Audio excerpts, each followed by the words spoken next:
Okay, so the first thing we're doing is removing the SD card from the Raspberry Pi. Might be a little bit tricky with those micro SD cards, but yep, we got it. Then put it into some converter so we can put it in our computer, which we're doing right here. Okay, once that is set, navigate to the Raspberry Pi website and download the Raspbian Os, which is the most standard OS you can think of.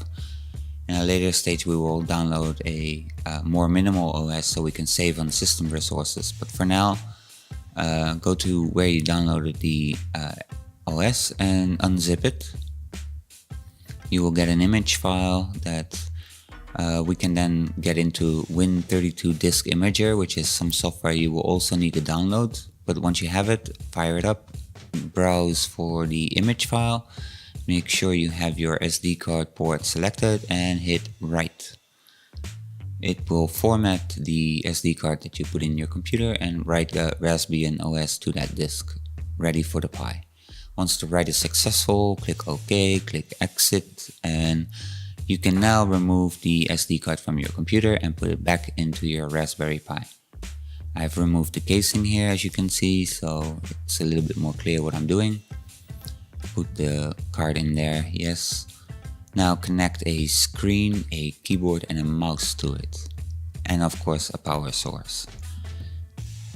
You're gonna see me do that here. That's the HDMI cable. Yep. And what comes next? Probably the mouse. No, power cable. So that's a power cable. For me, I am using something that came with the Raspberry Pi. It's a nice power cable. It's just with a little switch on it. So yeah, there I turn it on. Now we are in the Pi boot up sequence. Here you get a little message about being able to rewind, pause and forward the video, which is nice for coding videos. The Raspberry Pi, the Raspbian OS is booting.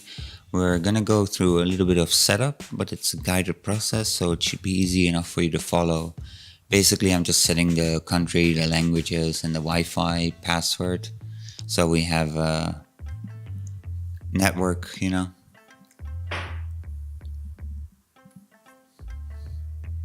You're gonna have to do a little reboot there, but once we are rebooted, let's wait for a second.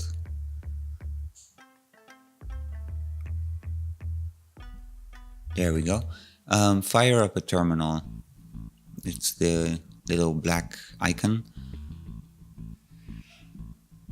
We're gonna install a language called Go.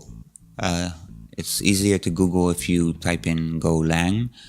But yeah, sudo apt-get install Golang will get you the programming language installed on the Raspberry Pi.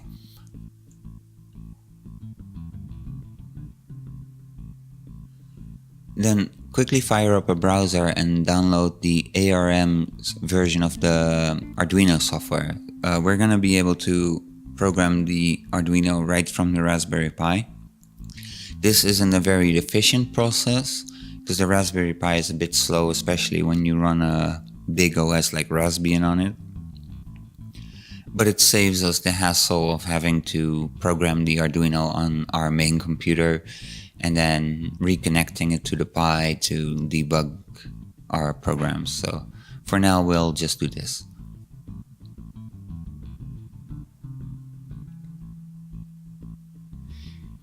The things you see me do here, it's pretty useless. Like, you can probably just navigate through the file explorer to where you downloaded the Arduino software and just click on the Arduino executable straight away. You will see me do that in the next shot of this thing. Let's not forget to connect the Arduino through USB to our Raspberry Pi, because we're going to communicate with it on the USB port.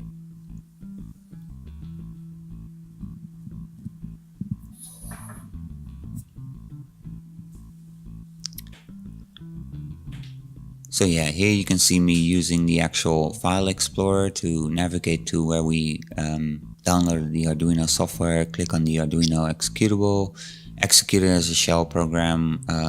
Doesn't really matter how you execute it, just as long as it starts. Then we have the Arduino IDE. We're going to write a quick little program that sends out some messages over the serial connection, which is the USB, which we can then pick up on our Raspberry Pi. We put serial begin 9600, which is the baud rate. We'll get into that later. For now, just keep in mind this baud rate, we'll need it later. Save the program. Just copy what you see on the screen. It will also be on GitHub, but just copy it for now. Then we need to go to Tools, Port.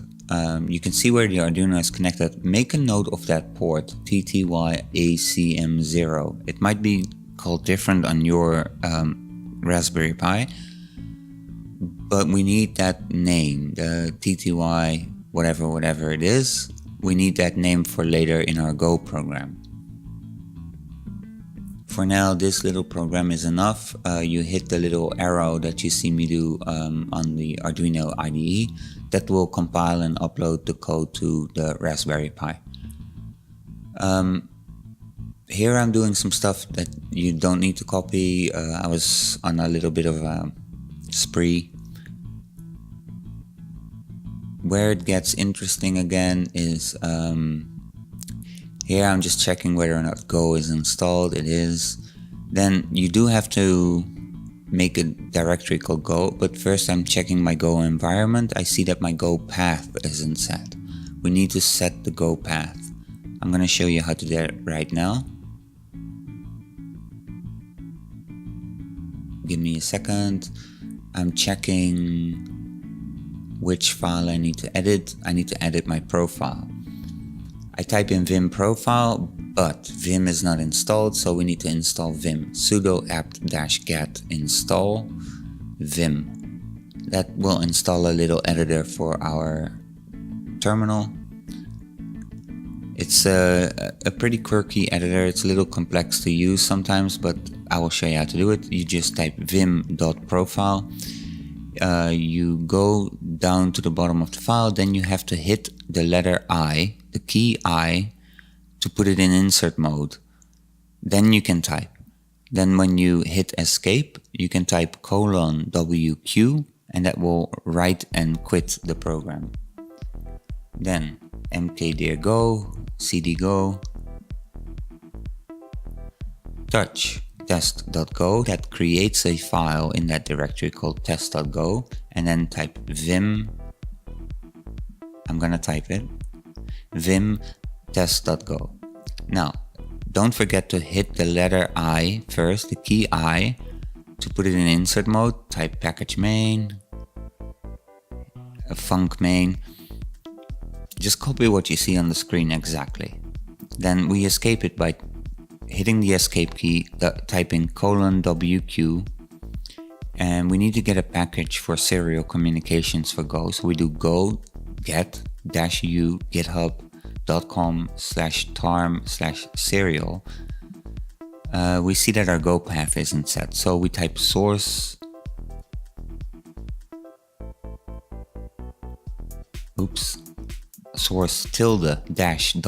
-profile, which will load in the changes we made to the profile earlier, and then type again go get -u github.com/tarm/serial. It will go correctly. We go vim go test.go, and then we complete our program. Just copy exactly what you see on the screen. We're gonna have a few bugs in there later on in the video, but we will fix them. And as long as you just copy what is on the screen, of course you can download as well the code from GitHub, but for those of you who know what you're doing, that might be fine. For some other people, that can just create more problems than it's worth. If you just use the keys I showed you before, like J to go back, K to pause and start the video, L to move forward. Just keep on going through the video and copying exactly what you see on the screen. It will go right for you. As long as you do exactly what is on the screen, make no mistakes. So here we are importing some packages, we're checking some errors. Okay, now we write a buffer that is a byte of 128 bytes long. Is it bytes? Yes. And then do some more error checking. And finally we print what we have received from our serial connection. Notice again how we use /dev/tti ACM0 and the exact baud rate that we got from the Arduino program. We do need that. Here we have the bugs I was talking about earlier. We're gonna fix them right now. It shouldn't be too difficult. Do I see it? Or yes, I moved to insert mode by typing I, and I forgot a colon there. That's not where it goes. Space, backspace. That's where it goes. Go is a bit particular about how you assign things. We're gonna go over this more in detail in future videos, but for now, we can see that a message is coming in, but it's still written as bytes, so we actually need to convert it to a string. A string being a set of characters that is human readable.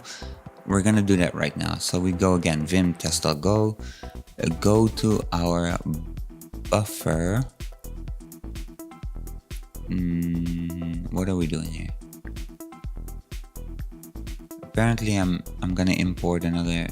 Oh, I'm gonna import the FMT library or the FUMT library from Go, which will allow us to print better. Printf, yes, okay. I'm gonna print as a string and then convert the buffer to a string. Great, there we are. Now it should be fine.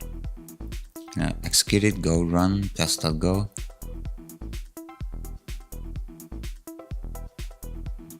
That seemed almost correct, but not entirely.